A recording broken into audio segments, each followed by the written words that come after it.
Hey, everybody, welcome back to another episode of Arguably Correct. I'm Lindsay, and today I wanted to do some wholesome stories. Little feel good stories for Sunday, you know? So let's start. This one is from the Wholesome Stories subreddit.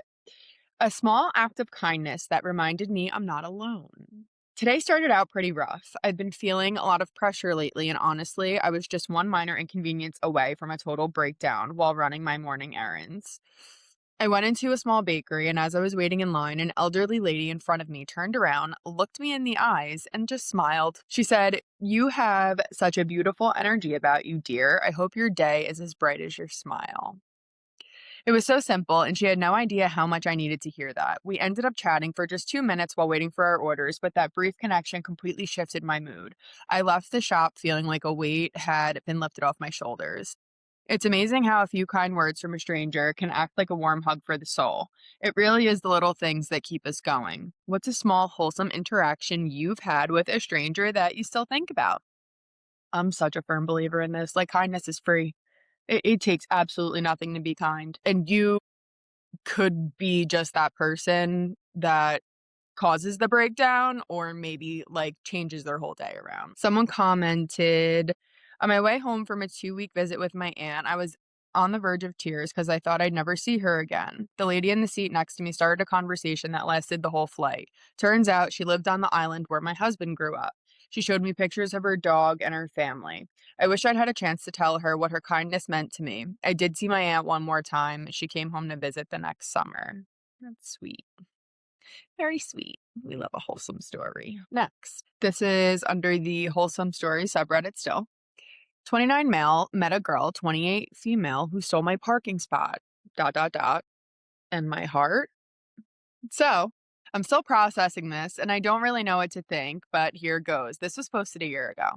So, we have room for an update, potentially.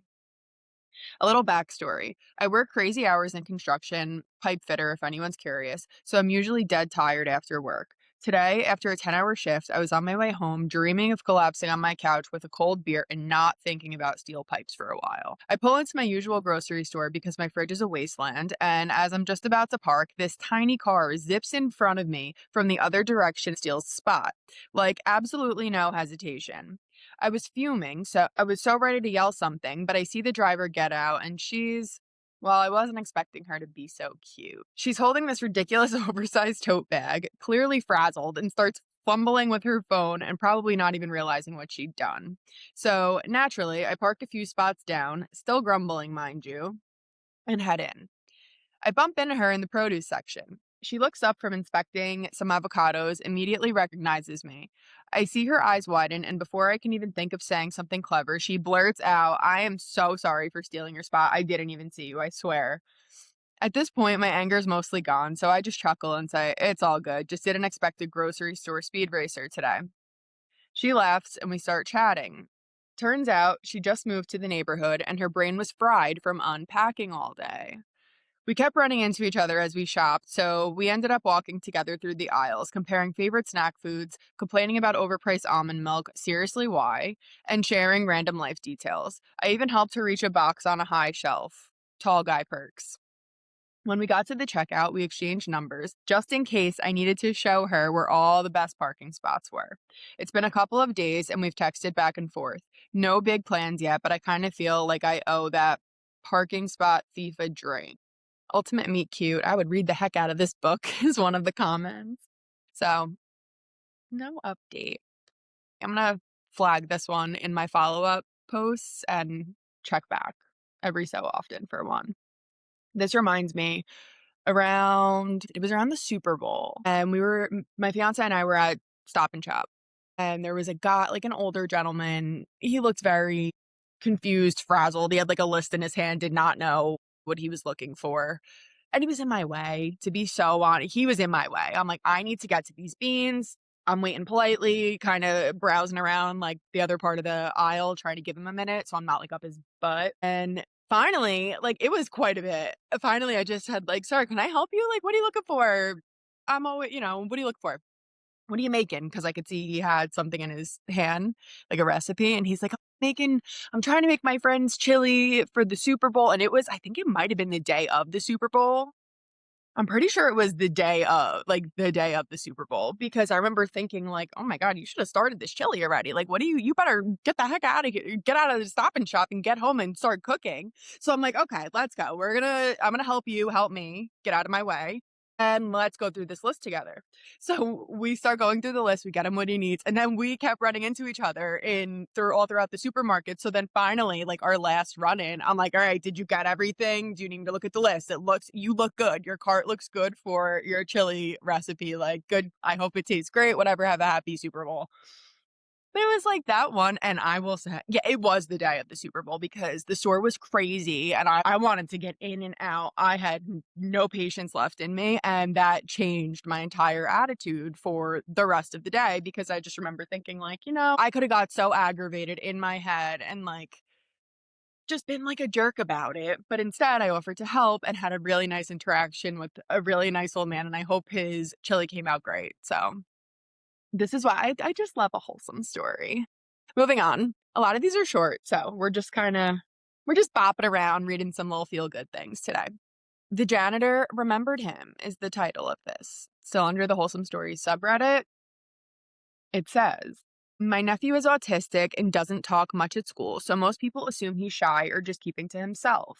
Last week when I picked him up, the school janitor passed by, smiled, and said, 'Hey, buddy, still into trains?' And my nephew lit up like someone had switched the sun on inside of him. Turns out he'd been showing that janitor pictures of trains on his tablet for months. I don't know, man. It just got me that someone most people barely notice had taken the time to really notice him." It's just sweet. This next one, very short, sweet. It says, "The cashier kept talking to my grandma.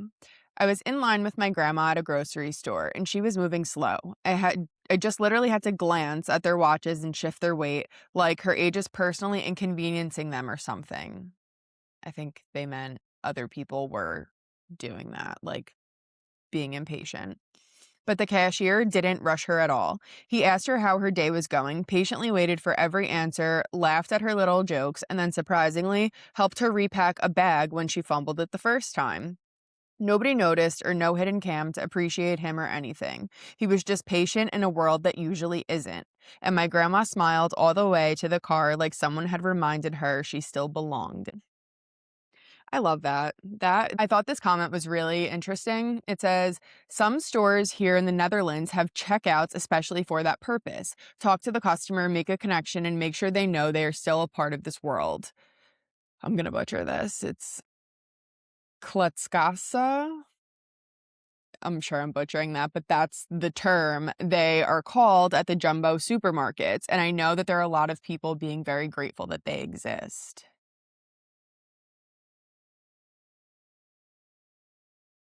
Okay, moving on.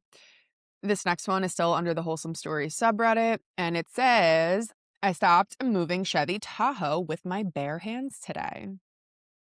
God is real, and today reminded me of that. My friend picked me up earlier this morning in a beat up old Chevy Tahoe. My front driveway is at an insanely steep decline. For those of you who have seen it, you know. Well, the parking brake release handle was broken, so my friend was on the outside of the door with a pair of pliers trying to release it so that he could get in and we could drive. I was standing on the passenger side.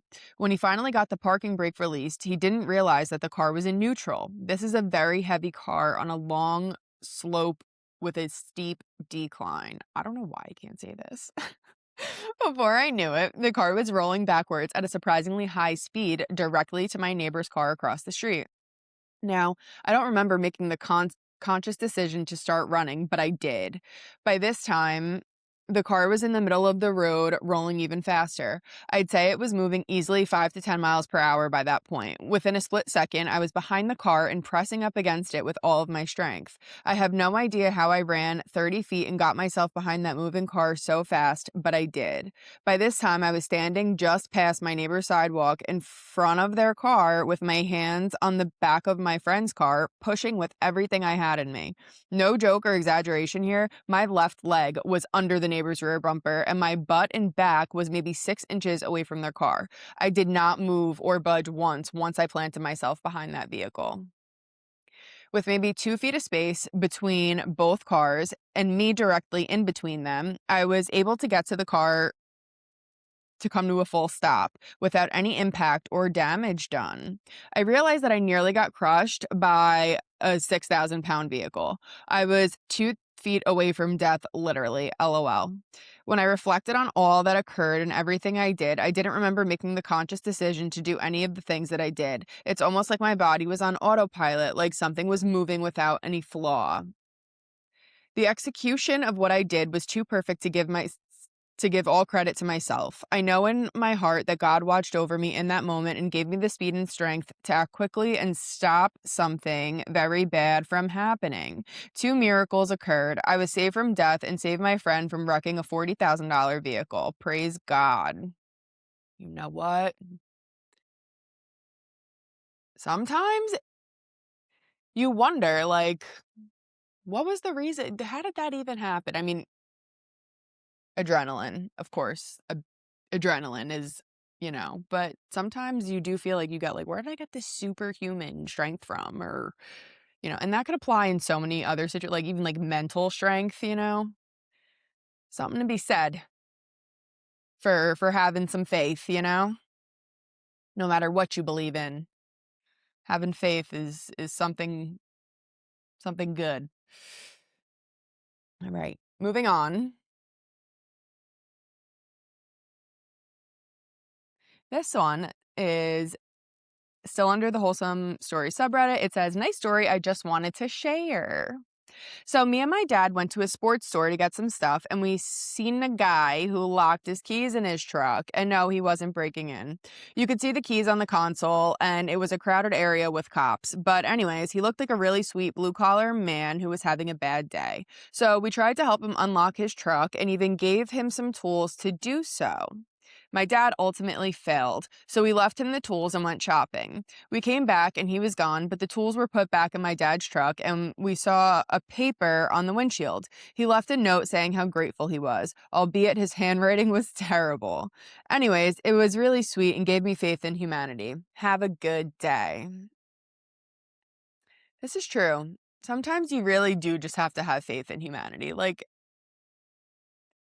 take the risk. It's kind of high risk, high reward sometimes. Like, I'm gonna trust you. You know what I always love when you see like those farm stands or those bake stands that are on the honor system, that has to be so fulfilling every time that you empty out that bake stand and you reconcile everything and you're like, wow, everybody actually came and paid for their stuff. No one took extra, no one shorted me, no one did any funny, sneaky stuff, That has to be such a rewarding thing to do, and just see people doing the right thing. It does something. It like tickles your soul a little bit.